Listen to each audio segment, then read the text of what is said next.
Assalamu alaikum, урматтуу биздин Муз ТВ YouTube каналыбыздын катталуучулары, жылкы сүйүүчүлөр. Бүгүн биз саяпкердин аттарын көргөзүп берүү үчүн сиздерге тартып отурабыз туугандар. Бүгүнкү чыгарылышта канча ат чыгат өзүңүздөр байкап көрүп, өзүңүздөргө жакканын тандап алсаңыздар болот туугандар. Андыктан биринчиден 20 август 2020 жыл туугандар. Биринчиден саламдашып алалы. Ассаламу алейкум таксир.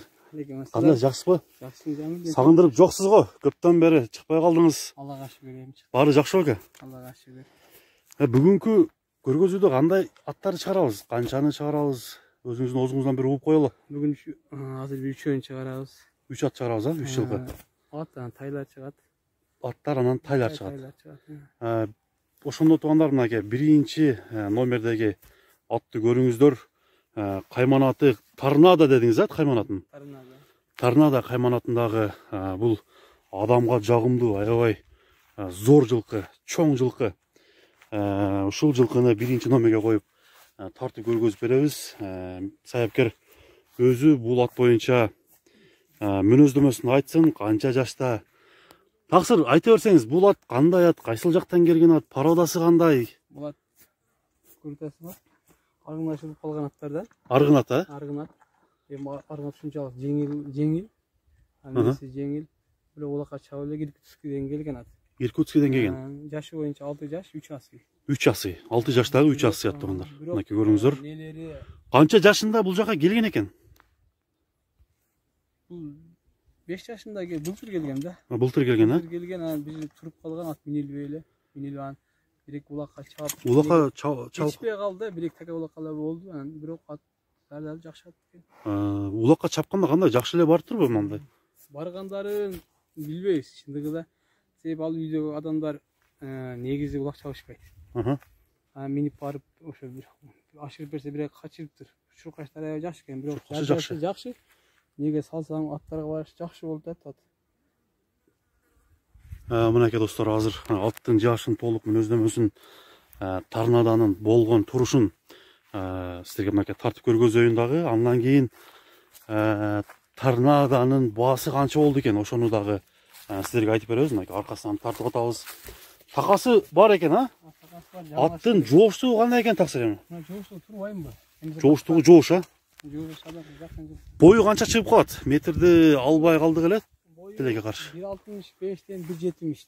70-тин ортосу, 65. 65-тен жогору. Мындай бир карап эле айтканда 1.70 чыгып калат экен, мынакей караңыз туугандар.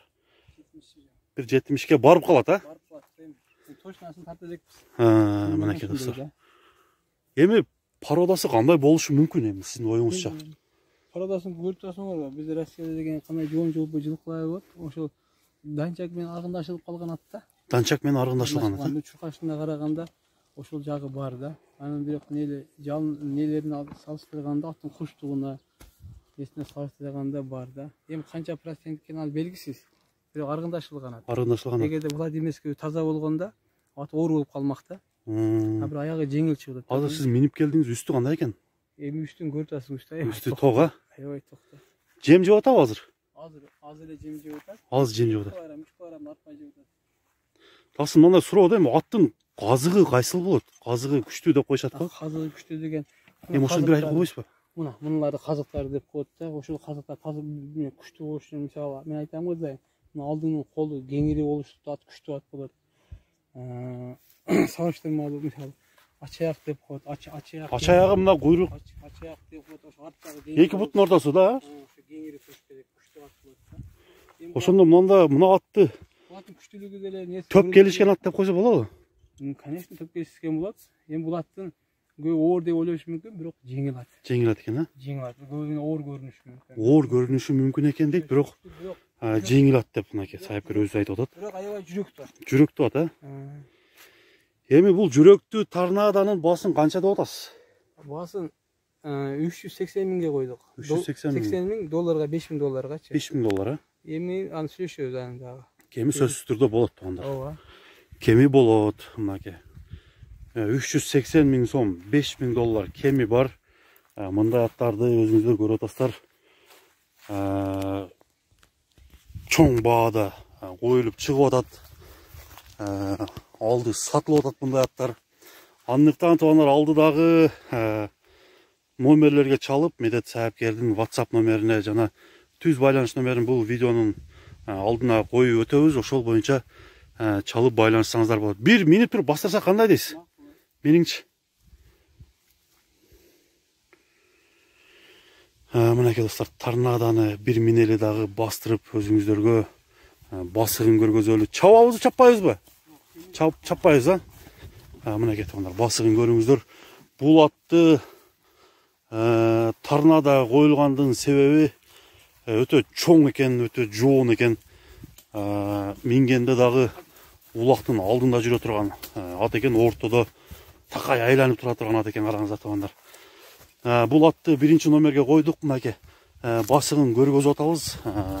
Биздин мустугунун күчтүү саапкерлери ат кандай экен, кандай породада болушу мүмкүн, аны дагы жазып кетсеңиздер болот. Мынакей туяктарын көрүп атасыздар, бир чоң эле бир жоон жылкы экен.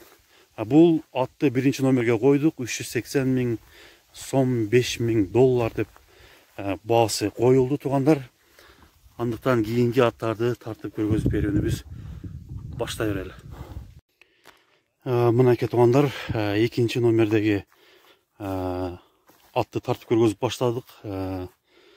Торнадодан кийинкиле бул 2-чи номердеги жаштай экен. Өзүңүздөр көрүп турасыздар. Азыр толук мүнөздөмөсүн сурайлык, кайсыл жактан келген, жашы кандай, аны биздин саапкер өзү айтып берсин. Таксыр бул ат боюнча маалымат бере кете берсеңиз. Бул өзү Жашы кандай, кайсыл жактан келген? Эми полторашка деп коюшат эми азыр негизи. Полторашка. 1 жаш. Манча айтканда калтатай. Калтатай болду. Бул Абакандан келген. Абакандан келген. Табыр эми турбайбы несиндечи. Нар жагында азыр табырос турат, ошону көргөзүп коеюн. Бул туулганда эле ушундай мындай басышат экен, Абакандан келген. Абаканский тайларга. Ошондо бунун породасы кандай болуп калат? Азыр Абаканда асылы бир-бирин аргынашынан көбөйүп кетти. Бирдекен айтышты кыйын. Тазасын айтыш кыйын, Айтыш кыйын болду. Эми бирок эми биз ат. Эми өзүңүздүн көз карашыңыз кандай? Не порода болушу мүмкүн? Өзгө жок. Мен өзгөчө өзүнүн мүчөсүнө да карадык, карасаңар. Тик туяк болуп турбайбы? Ал жак, бул жакты. Тик туяк, себеби мына колу менен туяктын тегиздиги, мүчөнүн кеңири. Бул эми 1 жашта. Бул 4 жашка чейин да канча чоң. Орлов болушу мүмкүнбү?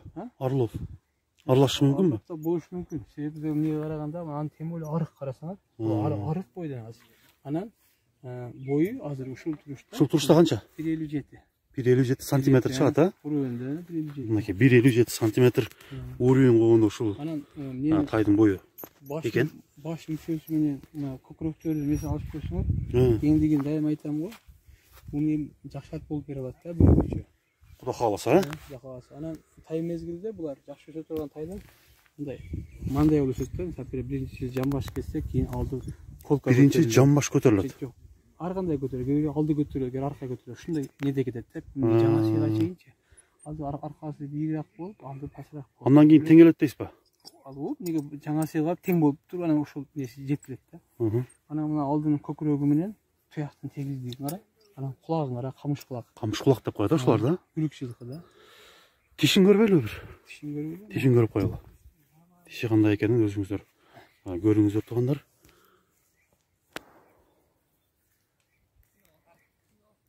Мынакей достор. Кулун тиши бойдон турат экен. Андыктан ушундай өспүрүм алам дегендерге баасын айтып коелу таксыр. Баасын канча деп атасыз? Баасын 170ке койдук. 170. Жакшы кылып кемитсе болот, а? Ооба. Алар мага карап чечилер. Мынакей туугандар, 170 миң сомго бул тай бааланды. Андыктан баасын чечүүчү өзүңүздөр туугандар. Бир бастырыңызчы таксыр буяка.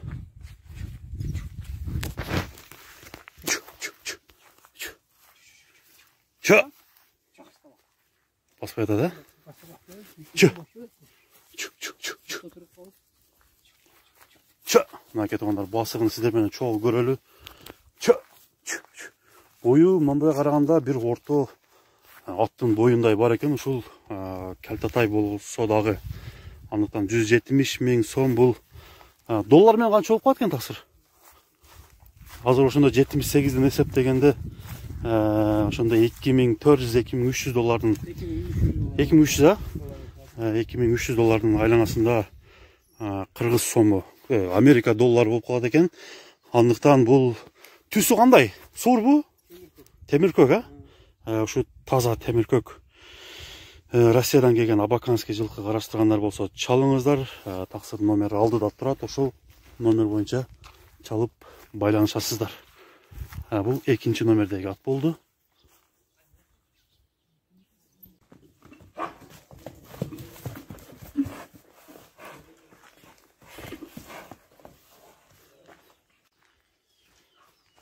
Мынакей туугандар, 3-чү номердеги биз атты тартып көргөзүүнү баштайлы.